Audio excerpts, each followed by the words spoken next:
కడప జిల్లా ప్రొద్దుటూరులో రాజకీయాలు హీటెక్కాయి. వైసీపీ మాజీ ఎమ్మెల్యే రాచమల్లు శివప్రసాద్ రెడ్డిపై టీడీపీ నేత ప్రవీణ్ కుమార్ రెడ్డి తీవ్ర స్థాయిలో మండిపడ్డారు.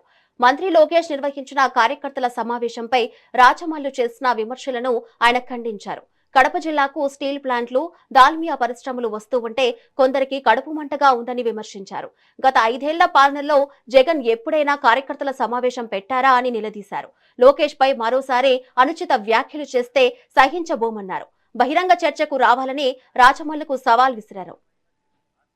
ప్రసాద్ రెడ్డి గారు లోకేష్ వచ్చినాడు పోయినాడు, ఏం మేలు జరిగింది, ఏందేందో నోటికి వచ్చేట్టు మాడుతున్నాడు.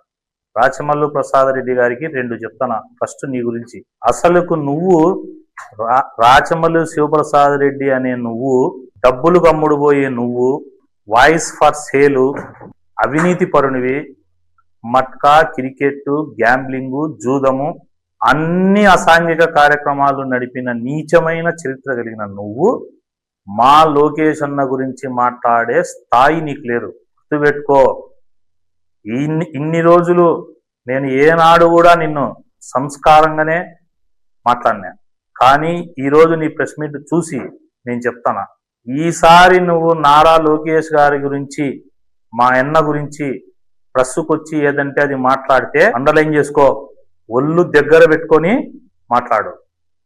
ఏం తమాషా పడుతున్నావా? ఏం మాట్లాడుతున్నావు నువ్వు? అసలు ఏం మాట్లాడుతున్నావు నువ్వు? మనిషి పెరిగినావు కానీ నీకు బ్రెయిన్ పెరిగిందా? నీ ఇష్టం వచ్చినట్టు మాట్లాడతావా? ఇంతకుముందు యువగలం పాదయాత్ర వచ్చినప్పుడు అధికారం మదంతో ఆ రోజు మాట్లాడినావు. ఏం చేశారు ప్రజలు? నిన్ను మడత పెట్టి ఇంట్లో పండు పెట్టినారు. ఏమంటావు? జగన్ విమర్శించేదానికి వచ్చారా అబ్బా కొడుకులు, జగన్ పేరెత్తకుండా వీళ్ళకి భయం అంటాండవే. నువ్వు రోజు పొద్దున్న లేచినాల నుంచి మా చంద్రబాబు నాయుడు గారి గురించి, లోకేష్ బాబు గురించి మాట్లాడతావే, అంటే నీకు కూడా భయమేనా?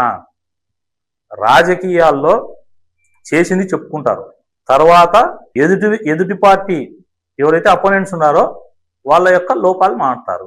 అంటే మీడియా ముందుకు వచ్చే మా నాయకుల్ని, సీఎం గారిని, లోకేష్ బాబు గారిని నోటికి వచ్చేట్టు మాడతావా?